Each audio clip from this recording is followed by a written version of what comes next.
Dios te espera en el altar. Es trigo de nuestros campos, racimos de nuestras viñas. Lectura del libro del Éxodo. Cuando el pueblo de Israel caminaba a través del desierto, llegaron los amalecitas y los atacaron en Refidim. Moisés dijo entonces a Josué: elige algunos hombres y sal a combatir a los amalecitas. Mañana yo me colocaré en lo alto del monte con la vara de Dios en mi mano. Josué cumplió las órdenes de Moisés y salió a pelear contra los amalecitas. Moisés, Aarón y Hur subieron a la cumbre del monte, y sucedió que cuando Moisés tenía las manos en alto, dominaba a Israel, pero cuando las bajaba, Amalec dominaba. Como Moisés se cansó, Aarón y Hur lo hicieron sentar sobre una piedra y colocándose a su lado, le sostenían los brazos. Así Moisés pudo mantener en alto las manos hasta la puesta del sol. Josué derrotó a los amalecitas y acabó con ellos.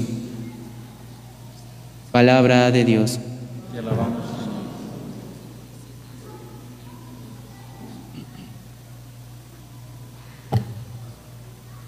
El auxilio me viene del Señor, que hizo el cielo y la tierra. El auxilio me viene del Señor, que hizo el cielo y la tierra. Levanto mis ojos a los montes, ¿de dónde me vendrá el auxilio? El auxilio me viene del Señor, que hizo el cielo y la tierra. El auxilio me viene del Señor, que hizo el cielo y la tierra. No permitirá que resbale tu pie, tu guardián no duerme ni reposa, el guardián de Israel. El auxilio me viene del Señor, que hizo el cielo y la tierra. El Señor te guarda a su sombra, está a tu derecha. De día el sol no te hará daño, ni la luna de noche. El auxilio me viene del Señor, que hizo el cielo y la tierra. El Señor te guarda de todo mal, Él guarda tu alma. El Señor guarda tus entradas y salidas, ahora y por siempre. El auxilio me viene del Señor, que hizo el cielo y la tierra.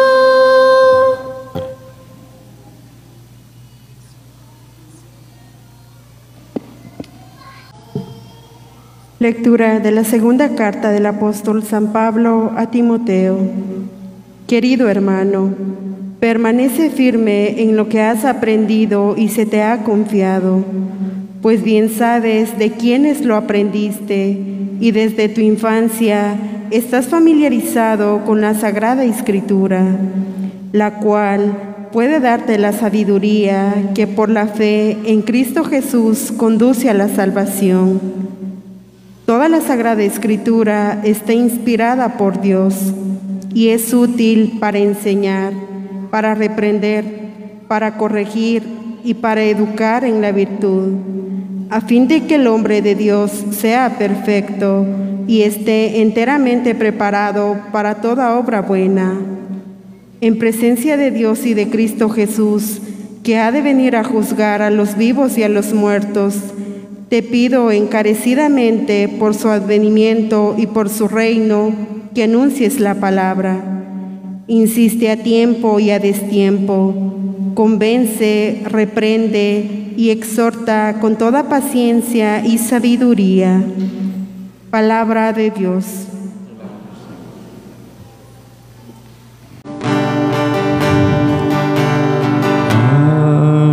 Aleluya, aleluya, aleluya.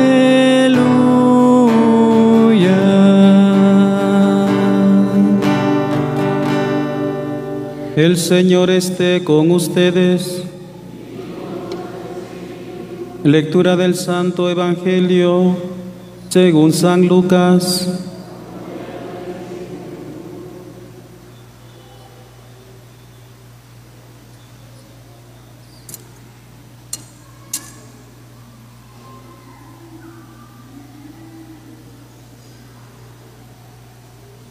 En aquel tiempo, para enseñar a sus discípulos la necesidad de orar siempre y sin desfallecer, Jesús les propuso esta parábola.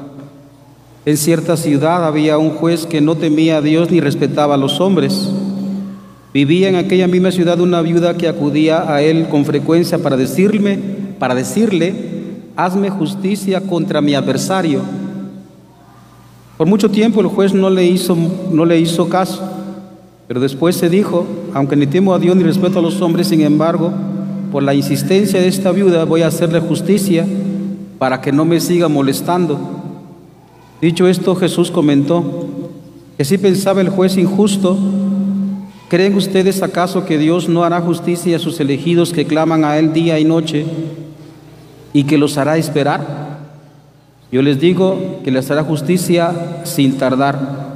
Pero cuando venga el Hijo del Hombre, ¿creen ustedes que encontrará fe sobre la tierra? Palabra del Señor.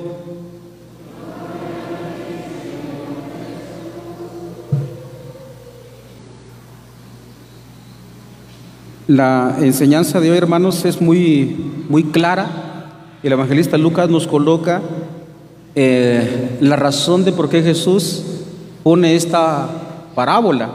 El evangelista nos coloca la intención de Jesús por qué pone esta parábola. Dice, para enseñar a sus discípulos la necesidad de orar siempre y sin desfallecer. Esa es la intención por la cual coloca Jesús esta parábola.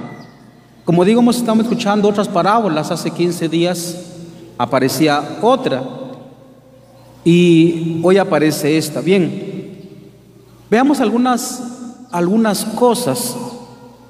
Primero, hermanos, resulta que hoy estamos en un mundo que idolatra a la ciencia y de hecho la mayoría de nosotros confiamos nada más en el hombre o la mujer con la bata de profesional, y entonces no le hacemos mucho caso a Dios.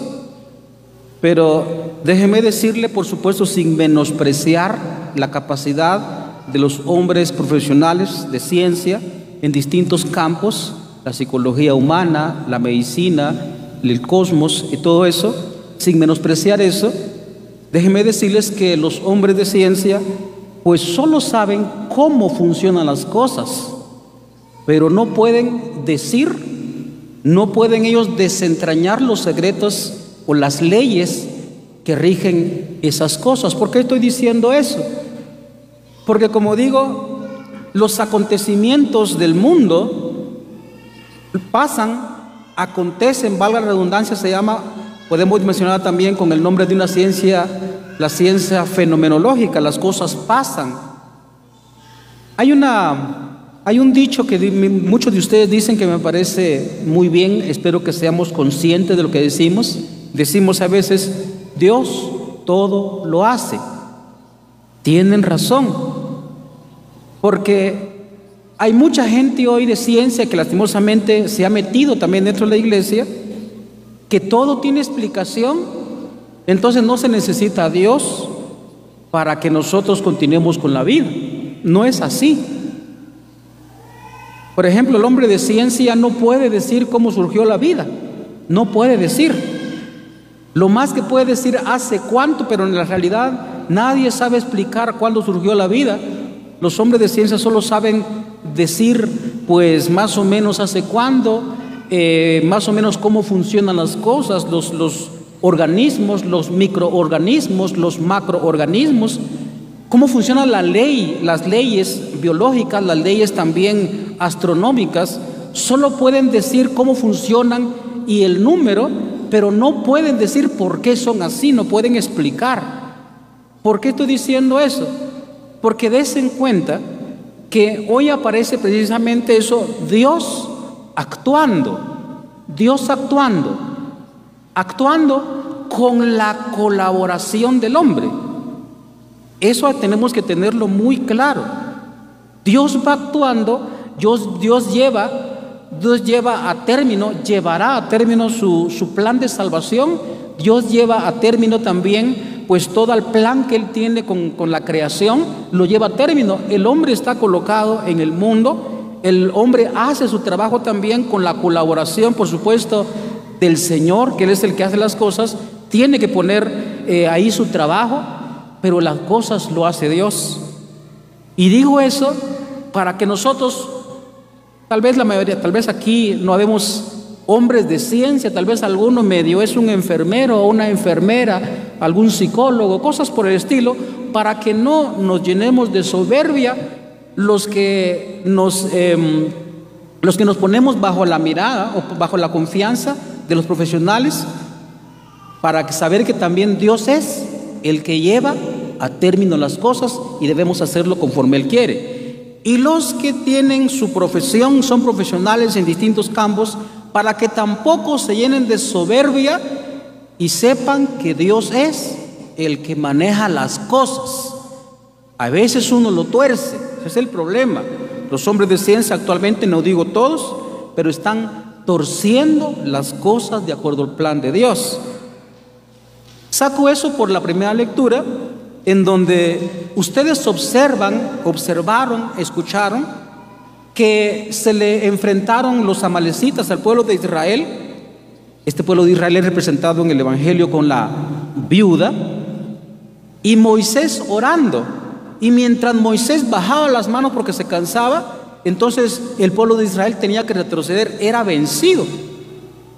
Hay una fuerza invisible, presencia invisible de Dios llevando a cabo su plan en todos nosotros.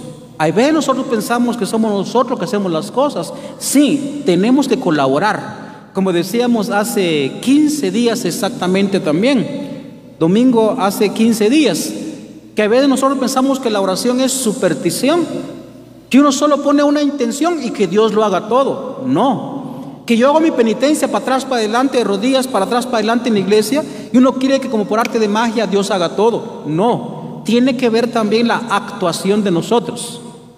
Ahí está. Dios lleva las cosas con la colaboración de nosotros. Amén. Dios lleva a cabo las cosas con colaboración de nosotros. Moisés está orando, Josué y los demás israelitas luchando en la batalla, y vencen no tanto por ellos, sino vencen porque Moisés está orando y con la colaboración de Dios. Tengamos eso en cuenta, porque en el mundo actual, como insisto una vez más, nos hemos llenado de soberbia porque manejamos la ciencia. Uno sabe explicar muchas cosas, pero explicar más o menos cómo funcionan, pero como hemos dicho, uno no sabe de dónde viene en realidad todo eso. Bueno, eso es un punto que queríamos tocar, porque es necesario adentrarnos los seres humanos en la humildad de que Dios lleva a cabo su plan de salvación,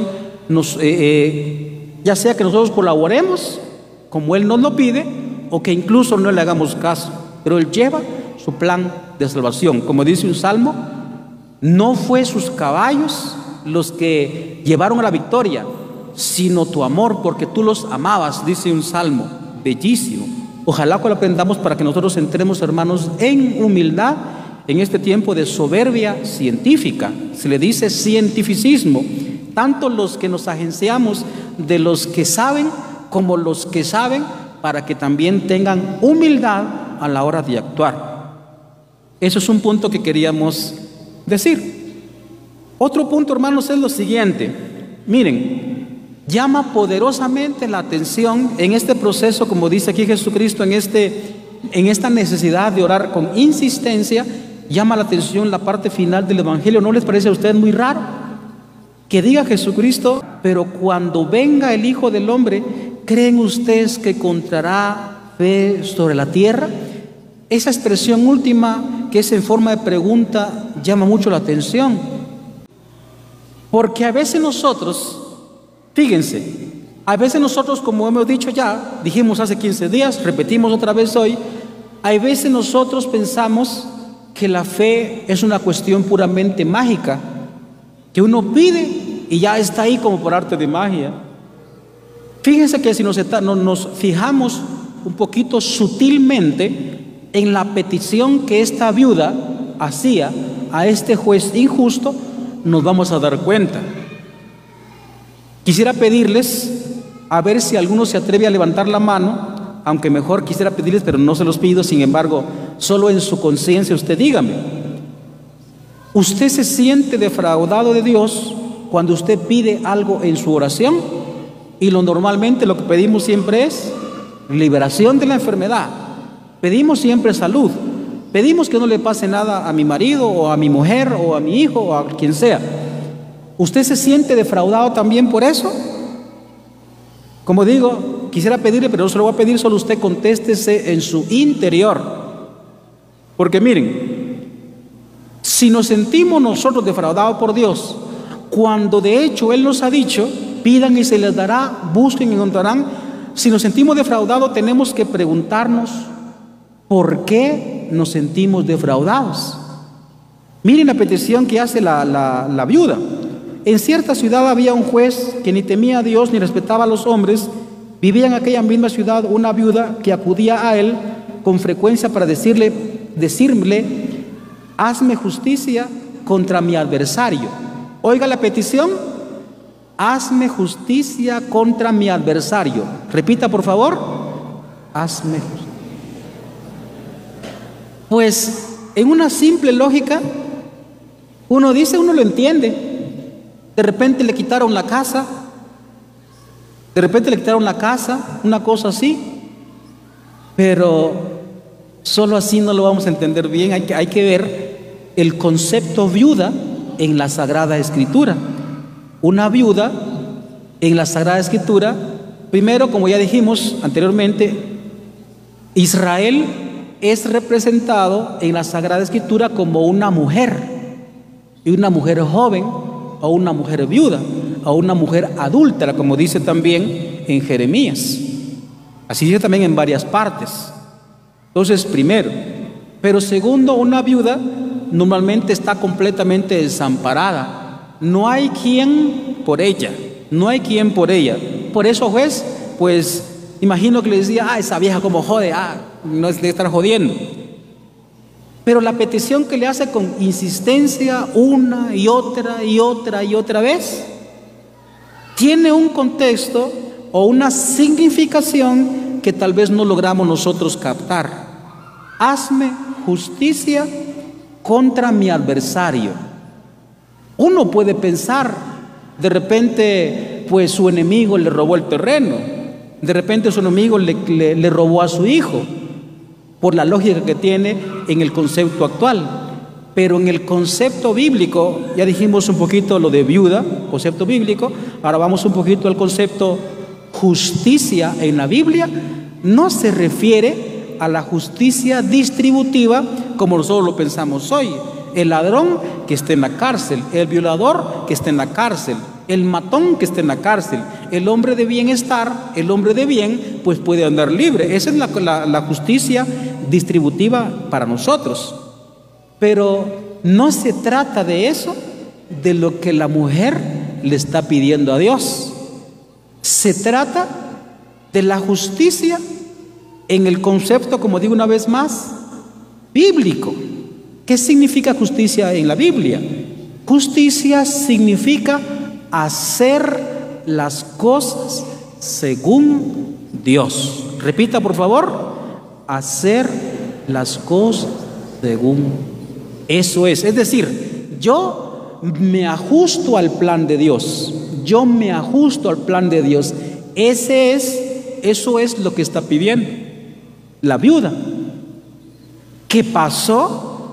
Como escuchamos en la primera lectura, pues le estaba cometiendo una justicia a Amalec, el pueblo de los amalecitas, a Israel.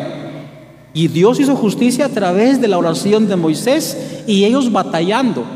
Venció Israel, se hizo justicia porque Dios así lo quiso.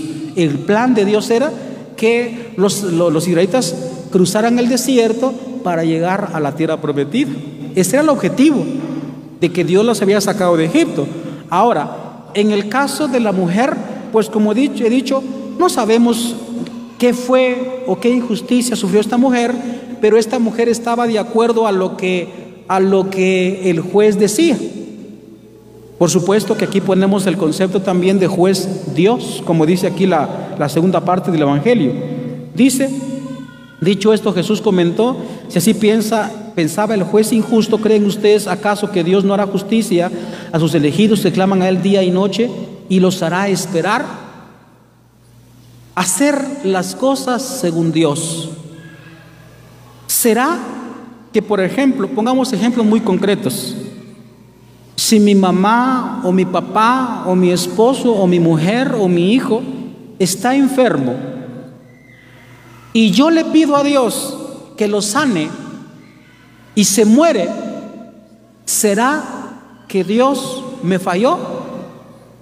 ¿Qué dicen ustedes? No se atreven a decir mucho que digamos. ¿Por qué? Porque lo que uno quiere es que la persona no se muera físicamente. En cambio, lo que Dios sí quiere es que ese hijo o esa hija que está enfermo o está enferma esté al lado de Dios. ¿Ve? ¿Por qué creen ustedes? Miren, son palabras muy raras que dice Jesucristo. A veces yo lo comento cuando celebro una Eucaristía de difunto. ¿No les parece a ustedes raro que Jesucristo, cuando está a punto de morir, diga: si ustedes me amaran, se alegrarían de que yo me vaya? ¿No les parece raro? Se supone en nuestra lógica que si uno ama, uno no quiere que la gente se vaya. Pero Cristo dice: si me amaran, se alegrarían de que yo me vaya. ¿Ve? No es lógico. Porque Dios Jesucristo en ese momento quería regresar a la gloria del Padre. Los apóstoles no querían: maestro, ¿a dónde vas? No sabemos a dónde vas. ¿Cómo podemos hacer el camino? No lo entendían. En cambio, Jesucristo sí sentía la necesidad urgente de regresar a la gloria del Padre, porque allá pertenece. Lo mismo sentimos nosotros en el ejemplo que yo puse. Cuando un familiar nuestro está enfermo, entonces lo más que uno quiere es que Dios lo sane. ¿Y qué tal si ese no es el plan de Dios para esa persona? ¿Qué tal si por tener más salud, pues va a tomar, por ejemplo, se va a perder? ¿Me entienden? ¿Sí se entiende lo que estoy diciendo? Es ahí en donde nosotros nos sentimos defraudados de Dios, porque en lugar de nosotros ajustar nuestro plan a Dios, resulta que como que Dios se tiene que ajustar a nuestro querer, y eso no es así. No debe ser así. Esa es la razón de por qué muchos se sienten defraudados. En ese sentido es que también la parte final del Evangelio dice Jesucristo: ¿creen ustedes que encontrará fe sobre la tierra, porque normalmente la oración siempre es desesperada por una enfermedad, porque hay problemas bien gordos, cosas que contradicen tal vez nuestro bienestar. Uno siempre quiere estar bien, pero las cosas pasan. Y hay veces uno, en ese sufrimiento que la tierra tiene, porque por los que no saben, en la vida hay lucha, hay prueba. De hecho dice Jesucristo, capítulo 3 del libro de San Juan: en el mundo tendrán tribulación. Si no entendemos esto, ahí es donde la gente sucumbe en su fe. ¿Para qué voy a orar si Dios no me hace caso? ¿Para qué pido si Dios no me hace caso? ¿Para qué estoy aquí si como que Dios no existe? Incluso llega a decir la gente. Entonces ahí es donde la fe puede sucumbir. Por eso, aunque en nuestra lógica, hermanos, no quepa, aunque en nuestra lógica no cabe que una persona, tal vez la más que nosotros queremos, la que más queremos, se va, se muere, se enferma o se aleja de nosotros, aunque tengamos que llorar, sigamos insistiendo en la oración. Por eso dice, y eso leí esta semana en la reflexión que los sacerdotes leemos en el oficio divino, por eso es que San Agustín explica que a pesar que nosotros oramos, hay veces por algo que es bueno, la salud, que no se muera alguien, sin embargo no sabemos orar como conviene, el Espíritu viene e intercede por nosotros con sonidos inefables, dice, porque a pesar de que a veces son cosas buenas, sin embargo no nos ajustamos a ese plan de Dios. Es ahí en donde podemos nosotros perder la fe. Y tiene sentido las palabras que dice Jesucristo: ¿creen ustedes que encontrará fe sobre la tierra? Entonces, hermanos, nosotros, fíjense, saquemos la conclusión, o más bien lo que ya dijimos en un principio. Tenemos que orar con insistencia a pesar de que no se hace lo que nosotros queremos. Se va a hacer lo que Dios quiere porque Él sabe por qué. Con nuestra cabecita, a veces cabeza de ayote, no entendemos las cosas. Dios sí lo sabe. Nosotros no sabemos los desenlaces de la vida de cada persona, de cada familia, de la humanidad en el mundo. No lo sabemos. Solo Dios es el que lo sabe. Y por eso es que a pesar de que no entendemos cómo actúa Dios, aunque con lágrimas en los ojos, debemos seguir orando con insistencia, como Dios, como Jesús nos lo ha mostrado acá. Amén. Alabado sea Jesucristo.